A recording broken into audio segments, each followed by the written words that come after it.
നേരം മുട്ടുമടക്കി കണ്ണടച്ചിരുന്ന് പ്രാർത്ഥിച്ചു നോക്കി, ഒന്ന് കണ്ണടച്ചിരുന്ന് പ്രാർത്ഥിച്ചു നോക്കി. മറ്റുള്ള ചിന്തകളെല്ലാം മാറ്റി ദൈവമേ എന്റെ ജീവിതത്തിലെ കുറവ് വെളിപ്പെടണമെന്ന് ഒരു 5 മിനിറ്റോ 10 മിനിറ്റ് പ്രാർത്ഥിച്ചു നോക്കി. അന്നേരം നമ്മൾ വെളിപ്പെടും. എന്താണ് നിങ്ങൾ ആരാധിക്കുമ്പോഴും നിങ്ങളൊന്ന് സമർപ്പിച്ചു നോക്കി. കർത്താവേ എന്റെ കുറവ് ക്ഷമിക്കണമേ എന്ന് പറഞ്ഞത് ദൈവത്തിന് മുന്നിൽ സമർപ്പിച്ച് നമ്മൾ നേരത്തെ പറഞ്ഞ പോലെ ഒന്ന് സമർപ്പിച്ചു നോക്കി. ഏറ്റു പറയാൻ എന്തോ നേരെ ഏറ്റുപറഞ്ഞിരിക്കാൻ പറ്റുമോ? നമുക്ക് എന്തോ നേരെ ഏറ്റുപറഞ്ഞിരിക്കാൻ പറ്റും. അതുപോലെ ആമേൻ ഹല്ലേലൂയ തെറ്റുകളും കുറ്റങ്ങളും വന്നു പോയത് നിരപ്പ് പ്രാപിക്കേണ്ട അനുഭവമാണ് നമ്മളിലുള്ളത്. ആമേൻ അങ്ങനെയുള്ള ഹൃദയം നമുക്കുണ്ടെങ്കിൽ തന്നെ ദൈവം തമ്മിൽ പ്രസാദിക്കാൻ ഇടയായിത്തീരും.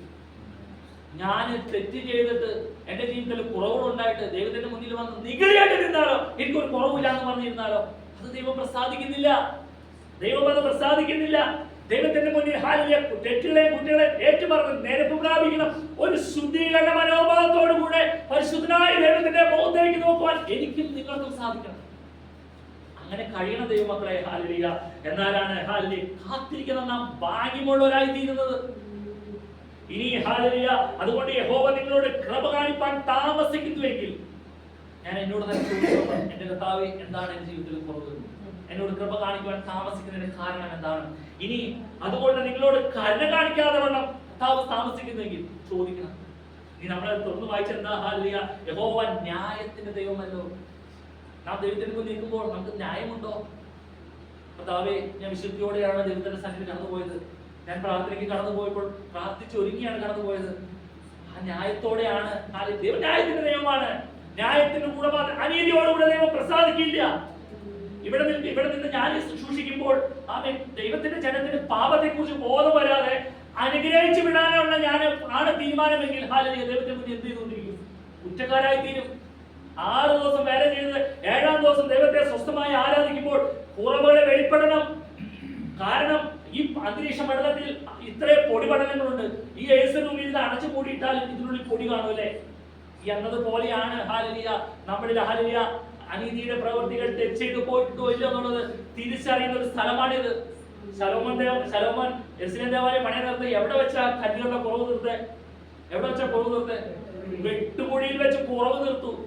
അതുകൊണ്ട് ആലയം മണപ്പോൾ എന്തുണ്ടായിരുന്നില്ല? മണുവിന്റെ ചുറ്റികരെ സ്വരം ഉണ്ടായില്ല.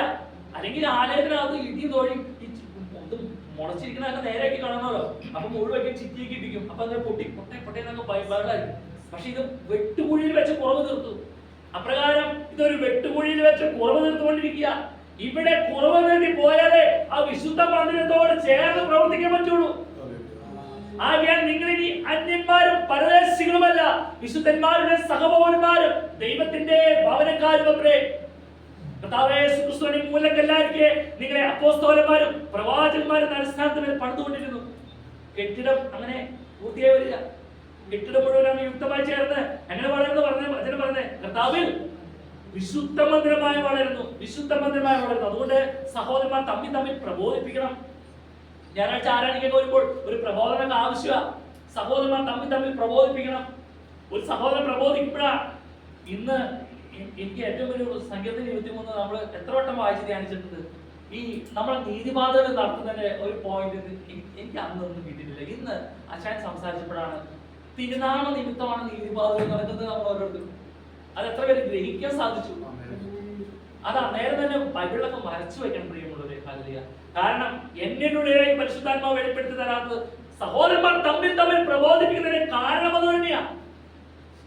ഇന്ന് അച്ഛൻ അത് പറഞ്ഞപ്പോ ഹല്ലേലൂയ എന്റെ ഉള്ളിൽ ഒത്തിരി സന്തോഷം തോന്നി. ഞാൻ എന്ത് ചെയ്തു? ആ തിരുനാമ നിമിത്തവും നീതിപാതകളിൽ കള്ളിയാക്കി വെച്ചു. അത് ചേർത്ത് വെച്ചു കള്ളി. നമുക്ക് തിരിച്ചറിയണം, ഈ തിരുനാമ നിമിത്തമാണ് എന്നെ കേൾക്കുന്ന പ്രിയമുള്ളവരെ നീതിപാതകളിൽ ഞാനും നിങ്ങളും നടക്കുന്നത്. ദൈവം ന്യായത്തിന്റെ ദൈവമല്ലോ. അനീതിക്ക് പ്രവർത്തിക്കുന്ന ഒരു വ്യക്തി ന്യായത്തിന്റെ കൂടെ നിൽക്കാൻ സാധിക്കുമോ? സാധിക്കില്ല. ദൈവം ന്യായത്തിന്റെ ദൈവമല്ലോ. ആമേൻ. അതുകൊണ്ട് ഹല്ലേലൂയ അവനെ കാത്തിരിക്കുന്നവരൊക്കെയും ഭാഗ്യവാന്മാരാണ്. ആ ഭാഗ്യങ്ങളുടെ പദവിയിലേക്ക് ദൈവം നമ്മെ കൊണ്ടെത്തിയത് തിരുനാമ നിമിത്തമാണ്. തിരുനാമ നിമിത്തം അഭിമാനത്തോടെ പറയണം. തിരുനാമ നിമിത്തം. ഈ ബൈബിൾ വായിച്ചു തുടങ്ങിയപ്പോഴല്ലേ നമുക്ക് പാപത്തെ കുറിച്ച് ബോധം വന്നു തുടങ്ങിയത് അല്ലേ? ചെയ്യുന്ന തെറ്റും ശരിയൊക്കെ തിരിച്ചറിയാൻ തുടങ്ങിയില്ലേ? ഞാൻ ചെയ്യുന്നത് ശരിയാണോ തെറ്റാണോ എന്നൊക്കെ തിരിച്ചറിയാൻ തുടങ്ങിയില്ലേ? ഇനി ആത്മാവിന്റെ ഫലങ്ങൾ പുറപ്പെടുവിക്കുന്ന നല്ല ഹൃദയത്തിന്റെ ഉടമയായി തീർന്നത് ഈ വചനം മുഖാന്തരമല്ലേ? ഈ വചനമല്ലേ എന്നെ വെളിപ്പെടുത്തിയത്?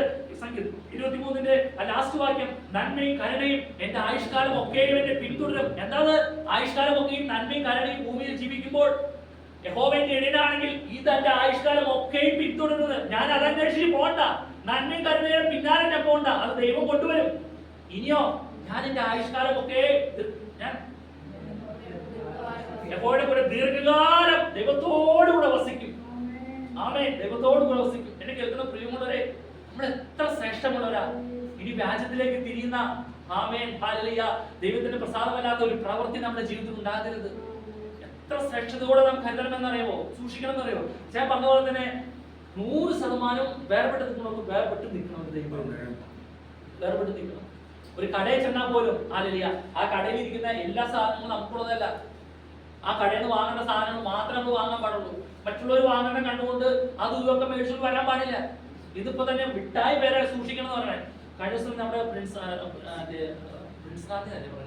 പ്രിൻസ് പാസ്റ്റർ ഒരു കടയിൽ ചെന്ന്, എനിക്ക് ആ കടയിൽ തന്നെ ചെന്ന് ചായ കുടിക്കണം ഒരു ആഗ്രഹം ഉണ്ടെങ്കിൽ ആ കടയിൽ പോകരുതെന്നാ പറഞ്ഞേ.